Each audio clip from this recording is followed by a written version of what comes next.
Do you spend your days at the park gazing at children, wishing for one of your own, but like Joe here, was left infertile after the rugby ball incident of '08? Well, your only option might be adoption. That's right, claiming another's child as your own. How to adopt a child. Now, why doesn't Joe just take one from the park, you say? Because that would be too easy, and Joe doesn't like it easy. Joe lives on Mulberry Avenue with his neighbors, the Stevensons. Now, the Stevensons have two young children, one 6-year-old girl and one 8-year-old boy. Their names are Misty and Sean, but Joe just sees ripe fruit ready for the picking. Now, Joe waits until one Saturday he arrives at the hotel before the Stevensons. As they arrive, he puts on the skin suit of a former bartender as a disguise. "What would you like to order, my dear?" "I don't know, darling. Something on the rocks and wings covered in sauce. I wanna get messy." Joe hates public affection, but he won't have to endure it for much longer. Joe places 4 nanograms of botulinum toxin in each of their drinks. It only takes 2 nanograms to kill a person, but Joe's mother always said Mr. Stevenson was twice the man he was. So why not use twice the poison to be safe? Now with Misty and Sean's guardians gone, they were all Joe's for the taking.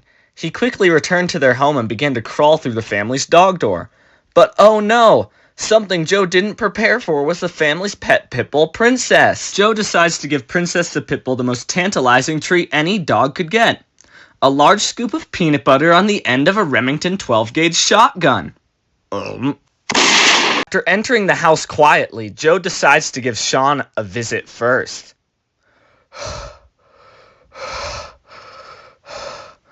"Mom, is that you?" Next, he decides to visit Misty. Oh, look how quietly she is sleeping. "Joe, you should splash her with water as a light-hearted joke.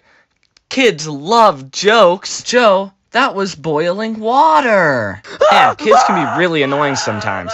Who needs 2 kids anyways? Now it's time for a new name. Formerly Sean is now Joe Jr. What an excellent name. "I want my mom, please." Silly kid won't forget his old temporary guardians. How can we solve this common problem? We need to reprogram his young, impressionable brain by feeding him only white bread, sugar, and only letting him watch Hannah Montana on loop forever. Smooth brain. No valleys or bumps, no ridges or lumps. The water slides right off. Finally, Joe Jr. believes you are his father. Good job being a model parent, Joe. It seems that Joe Jr. is ready to see the real world. So you decide to plan a trip to St. Petersburg, Florida, for him to see the pinnacle of humanity. Boy, Joe is almost as excited as Joe Jr. He hasn't been on a plane since 2001. Wait, is that the missing kid? Everyone, it's Sean! Yikes, Joe. It seems your adoption has gained quite the publicity. Wait, you're not my dad? How unfortunate. Joe Jr. slipped into the turbine, and now the police will never know about your adoption. It never works on the first shot, Joe. Time to try again. Maybe Joe could be your new neighbor. And remember, you never know who is wearing your parents' skin.